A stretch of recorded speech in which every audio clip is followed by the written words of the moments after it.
Predicting your behavior with an absolute accuracy has been Google's quest for 2 decades. If they can do that, they can generate endless streams of money from advertisers and anyone else who is willing to pay for exploiting such power. How much are they able to follow you across the internet? Well, the reality is that Google surveillance has no limits. They track literally everything you do, everywhere you go. And not just on the internet, but even in real life. This is how Google manages to follow your every step. In China, Google has been secretly developing a covered version of Google Search in order to enter the vast Chinese market. At the request of the Chinese government, Google will link users' mobile phone numbers to the search terms they've used. This is to help the government to crack down on dissidents and activists and become more efficient overall at censoring the internet. This was revealed just last month, and it may come as a shock to Western audience that Google would rather choose to be implicit in human rights abuse with the Chinese government than be principled and lose profit.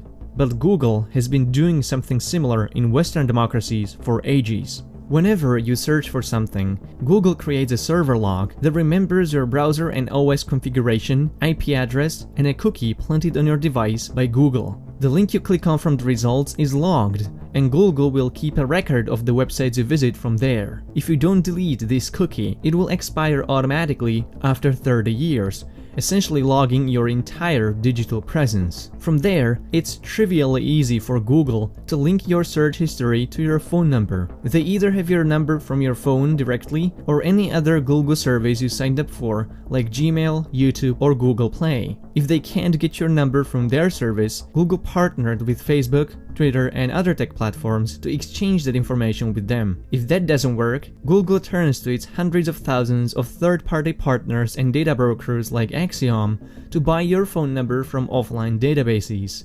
Thanks to Ed Snowden, we know that all Google servers are tapped by intelligence agencies in the US and other Five Eyes countries, which include UK, Canada, Australia, and New Zealand. The US National Security Agency then keeps a copy of your search history tied back to your phone number forever in their data centers. Google also worked with Pentagon to develop artificial intelligence technology for US military drones. The United States is currently engaged in military interventions in 8 countries without approval from the United Nations, and oftentimes causes massive civilian casualties from drone strikes. Many Google employees resigned in protest, claiming Google shouldn't engage in the business of war. Google surveillance has dramatic real-life implications on human rights, whether it's in China or the United States. It's a political power that few politicians can resist.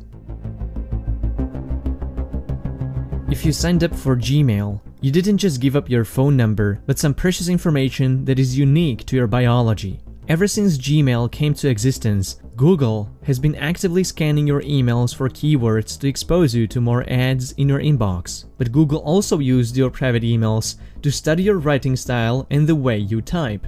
Similar to how you walk is unique to your person, the way you hit keys on your keyboard and your writing style also belong to you only. This allows Google to identify you across your whole internet presence, even if you create pseudonymous accounts on public forums like Reddit.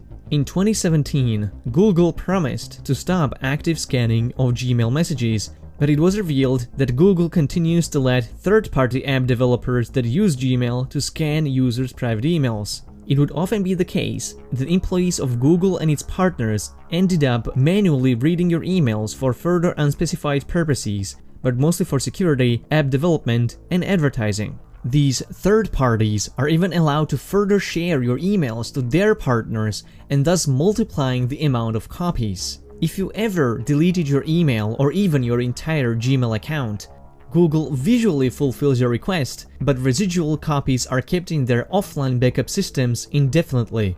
Google doesn't go after the third-party developers to delete their copies of your emails. Your private emails thus remain copied and stored in data centers across the globe with unknown security and no oversight. Google uses your browsing history not only to target you with ads, but to identify you as well. They only need snippets of your browsing record to be able to determine your identity on the web. Google tracks your browsing history through AdSense, DoubleClick, and various other advertising and tracking scripts that belong to the company. Even Google Plus share plugins on websites are used to track users even if they logged off or never used Google Plus, similar to how Facebook tracks browsing history through like and share plugins. Where cookies don't work, Google uses your unique advertising ID that is assigned to every Android device by default. This ID is continuously followed and cross-referenced with the rest of your record to constantly keep it up to date across all platforms and devices. If these policies aren't aggressive enough, Google purchases the remaining browsing records from data brokers, internet service providers, internet exchange points, or content delivery networks. Google really wants to know where you go, so much so that it keeps tracking your location even when you tell it not to. First time Google was caught tracking users' location on their Android phones and tablets was through triangulation of nearby cell towers servicing users' devices. This information was collected even when users turned off location services, never inserted a SIM card in their phone, or even after factory reset. There was no way for users to opt out. Google said this collection was put in place to improve message delivery, which wasn't really clear how that could work. Nonetheless, Google promised to turn this feature off and stop collecting location data for users who turn off location services. That was a lie. Even with location history turned off, Google can use any app activity to keep a minute-by-minute record of your location, but you wouldn't have any visual way to find out about it. To confuse users, Google hid the option to turn off this location under Web and App Activity settings, where this kind of collection would not be expected by an average user. This year is a big milestone for Google. 40% of global ad spending is expected to take place online, outspending TV advertising by $40 billion. Google achieved dominance in digital advertising thanks to their focus, commitment, and sheer fucking will. The will to know about every single step you make. Google is able to attract advertisers thanks to their ability to profile records of your entire activity on the web.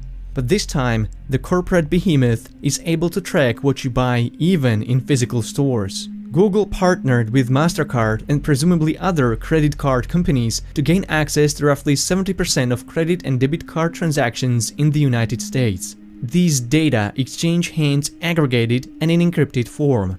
But that's just a public relation talking point. Google can verifiably de-anonymize these data with its massive pool of personal information it holds on their users.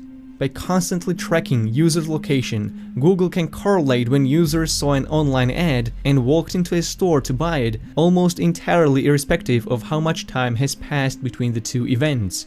Digital profiles in Google's databases contain very detailed information about users' likes, preferences, interests, and private thoughts. The search giant is able to retrospectively compare these profiles with the aggregated databases of offline purchases to identify individual purchasing histories. Google tracks offline purchases in order to prove advertisers when online ads make impressions that translate into physical transactions. Digital advertising is still a relatively new platform compared to television. By tracking users' offline purchases, Google can persuade the advertising industry that they can pinpoint marketing campaigns with surgical accuracy. I only mentioned tracking that we know of.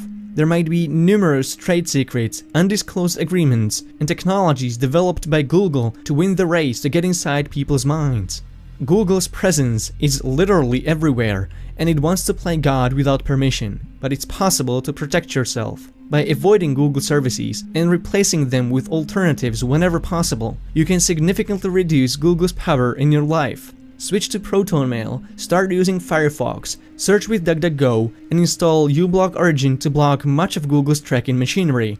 If you want to become more advanced at protecting yourself from Google, you can watch my tutorials on some essential tools that will help you regain control of your digital self. Share this video so that more people can learn about Google's powers, and subscribe if you are new to this channel. And remember to stay vigilant.